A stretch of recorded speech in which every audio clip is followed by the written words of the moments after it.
Hey guys, welcome to my channel Swapna 18 cherries vibes. ఇవాళ అయితే నేను వచ్చేసి మంచి ఎగ్జిబిషన్ గురించి చెప్తున్నాను. ఇదైతే రోబోటిక్ యానిమల్స్ ఎగ్జిబిషన్. మేమైతే ఎంట్రన్స్లోకి వెళ్ళగానే డిఫరెంట్ యానిమల్స్ అయితే కనిపించాయి. ఈ యానిమల్స్ అనేవి చాలా రియలిస్టిక్గా ఉన్నాయి. చూడండి, ఇదైతే టైగర్, ఇది మూవ్ అవుతుంది. చాలా రియల్గా అనిపించింది. జూలో ఉన్న ఫీల్ అయితే వచ్చింది.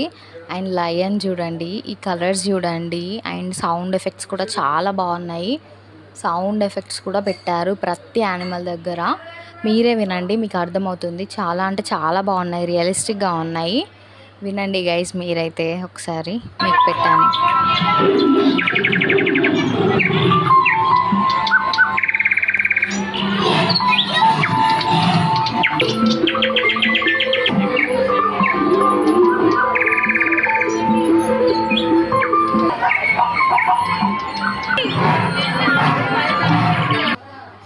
చూడండి గైస్, ఇప్పుడైతే మేము తాజ్మహల్ దగ్గరికి వచ్చాము. అంటే రియల్ది కాదు, బట్ రియలిస్టిక్గా ఉంది, చాలా బాగుంది.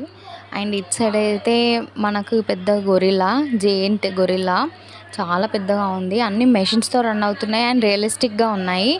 మీరు చూడండి ఎంత రష్ ఉందో. సండే వెళ్ళాము అండ్ మేమైతే నెక్స్ట్ ఈ బ్రేక్ డ్యాన్స్ అయితే ఎక్కాము. చాలా థ్రిల్లింగ్గా అనిపించింది అండ్ రష్ కూడా చాలా బాగుంది సండే అని. ఇలా థ్రిల్లింగ్ ఎక్స్పీరియన్స్ అయితే చేసాము. నెక్స్ట్ మేమైతే జాయింట్ వీల్ ఎక్కాము. ఈ జాయింట్ వీల్ అయితే చాలా స్కేరీగా అనిపించింది. కింద పడిపోతామేమో అన్న ఫీల్ వచ్చింది. దెన్ డెవిల్ హౌస్, ఇదైతే లోపల మొత్తం చీకటిగా ఉంది. మనుషులు కూడా ఉన్నారు భయపెట్టడానికి. భయపడిపోయాం చాలా. దెన్ నా ఫేవరెట్ పార్ట్ మెరామిడ్ ఎగ్జిబిషన్లో. ఈ మెరామిడ్ అయితే చాలా బాగుంది, చాలా ఎంటర్టైన్ చేశారు. వీళ్ళు క్యూట్గా ఉన్నారు, చాలా బాగుంది. అండ్ దెన్ మేమైతే షాపింగ్కి కూడా వెళ్ళాము. నెక్స్ట్ షాపింగ్కి వెళ్ళే దారిలో ఈ గేమ్ అయితే ఆడాము. ఈ గేమ్ ఆడి 50 రూపీస్ పెట్టి నేనైతే ఈ 10 రూపీస్ వర్త్ గిఫ్ట్ అయితే గెలుచుకున్నాను. దెన్ మేము షాపింగ్కి వెళ్ళాం కదా, కానీ అన్ని ప్రైజెస్ ఎక్కువ అనిపించాయి. సో ఏం కొనుక్కోకుండానే వెళ్ళిపోయాం. That's it guys, bye.